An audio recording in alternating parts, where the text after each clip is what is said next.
రాష్ట్రాన్ని అన్ని రంగాల్లో అభివృద్ధి చేస్తామన్నారు కాంగ్రెస్ లీడర్లు. ఏడాదిలోనే ఇచ్చిన హామీలన్నీ నెరవేర్చామన్నారు. ఇక సంక్రాంతి తరువాత రైతు భరోసా, ఇండ్లు ఇస్తామని చెప్పారు. ఎంతటి వారైనా చట్టాన్ని అతిక్రమిస్తే ఊరుకునేది లేదని స్పష్టం చేశారు.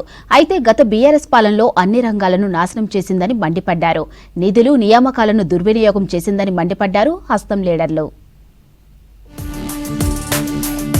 సంక్రాంతి తర్వాత ప్రతి పేదవాడికి ఇండ్లు ఇస్తామన్నారు సీఎం రేవంత్ రెడ్డి. హైదరాబాద్ ఎల్బీ స్టేడియంలో జరిగిన క్రిస్మస్ వేడుకలకు హాజరయ్యారు సీఎం రేవంత్. డిసెంబర్ నెల తెలంగాణకు ఎంతో ముఖ్యమన్నారు. ఇదే నెలలో తెలంగాణ ప్రకటన వచ్చిందని చెప్పారు. సమాజ ఆర్థిక అభివృద్ధికి విద్యే కీలకమని చెప్పారు.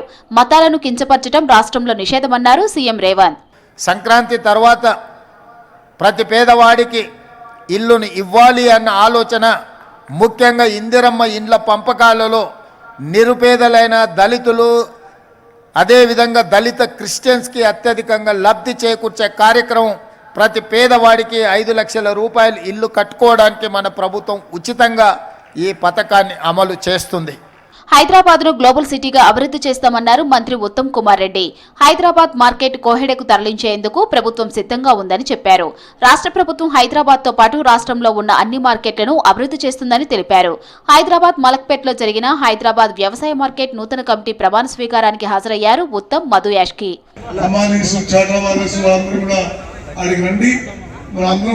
మార్కెట్ కమిటీ అన్ని విషయాలు కూడా డిస్కస్ చేసి ఏ విధంగా ముందుకు పోవాలనో మరి మనం ఆలోచన చేద్దాం.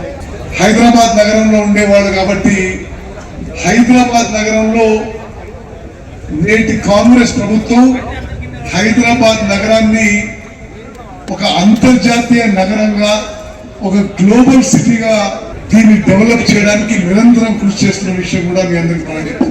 7 రోజుల పాటు జరిగిన అసెంబ్లీలో 37 గంటల సభ నడిచిందని చెప్పారు మంత్రి శ్రీధర్ బాబు. సభలో బీఆర్ఎస్ 5 గంటలు, బీజేపీ 3 గంటలు మాట్లాడారన్నారు.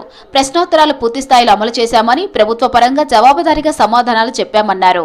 ప్రతిపక్షాలను సస్పెండ్ చేయకుండా సభను సజావుగా స్పీకర్ నడిపించారని చెప్పారు శ్రీధర్ బాబు.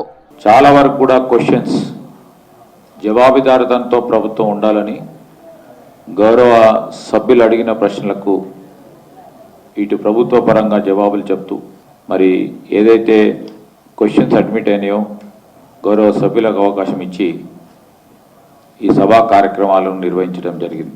కేటీఆర్ ను అరెస్ట్ చేస్తే రాష్ట్రం అగ్నిగుండంగా అవుతుందని బీఆర్ఎస్ నేతలు అనడంపై సీరియస్ అయ్యారు మంత్రి పొంగిలేటి శ్రీనివాసరెడ్డి. చట్టాన్ని ఎవరు అతిక్రమించినా ఊరుకోబోమని హెచ్చరించారు. ప్రతిపక్ష నేత కేసీఆర్ అసెంబ్లీకి రాకుండా ఆయన తొత్తులను పంపిస్తున్నారని మండిపడ్డారు. ఖమ్మం జిల్లా కల్లూరు ఎంపీడీఓ ఆఫీస్ ఆవరణలో ఇందిరమ్మ ఇళ్ల మోడల్ హౌస్ నిర్మాణానికి శంకుస్థాపన చేశారు పొంగులేటి. ఈనాడు ప్రధాన ప్రతిపక్షంలో అని చెప్పుకుంటున్న నాయకులు ఆ డబ్బు అహంకారాన్ని చూసి అగ్నిగుండం చేస్తామని అంటున్నారు. ప్రభుత్వం ఏమి నిద్రపోతూ ఉండదు. కాంగ్రెస్ శ్రేణులేని గాజులు తొడిగించుకొని లేరు. అగ్నిగుండం చేస్తే ప్రజలు ప్రతి దానికి గతంలో 2 సార్లు బుద్ధి చెప్పారు, మళ్లీ బుద్ధి చెప్తారని కూడా ఈ వేదిక మీద నుంచి వారికి తెలియజేస్తున్నాను. చదువుతో పాటు క్రీడలో రాణిస్తే మంచి భవిష్యత్తు ఉంటుందన్నారు పెద్దపల్లి ఎంపీ వంశీకృష్ణ. గ్రామీణ క్రీడాకారుల్లో దాగి ఉన్న ప్రతిభను వెలికితీసేందుకే రాష్ట్ర ప్రభుత్వం సీఎం కప్ పోటీలు నిర్వహించిందని చెప్పారు. Mancherial ZP boys high school play ground లో సీఎం కప్ లో గెలిచిన విజేతలకు బహుమతులు ప్రదానం చేశారు.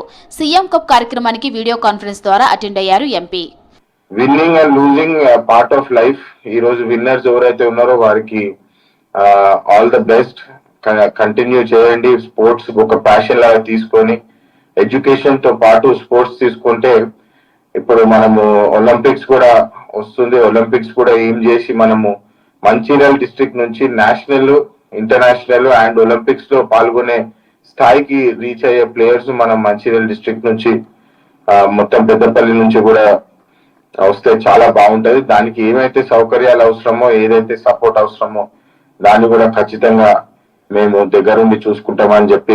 గత బీఆర్ఎస్ సర్కార్ పాలనలో నిరుద్యోగులు తీవ్రమైన నిర్లక్ష్యానికి గురయ్యారన్నారు ఎంపీ చామల కిరణ్ కుమార్. పోటీ పరీక్షల పత్రాల లీకేజీతో నిరుద్యోగులు ఇబ్బందులు పడ్డారన్నారు నేతలు. హైదరాబాద్ ఉస్మానియా యూనివర్సిటీలో ఏడాది కాంగ్రెస్ ప్రజాపాలనకు కృతజ్ఞతలుగా బహిరంగ సభ నిర్వహించారు. ఈ కార్యక్రమానికి ఎంపీ చామల కిరణ్ హాజరయ్యారు. మీ అందరికి కూడా వాస్తవాలు తెలిసి కూడా కొన్ని చెప్పుకోలేకపోతున్నాం. వాళ్ళు మాత్రం చేసినవి గాక జరగనివి 1-2 అంశాలు తీసుకొని సోషల్ మీడియా ద్వారా బ్రహ్మాండంగా ప్రచారం చేసి కాంగ్రెస్ పార్టీని అపాస్పాలు చేసే ప్రయత్నం మాత్రం చేస్తున్నట్టు మీరందరూ గమనించాలి.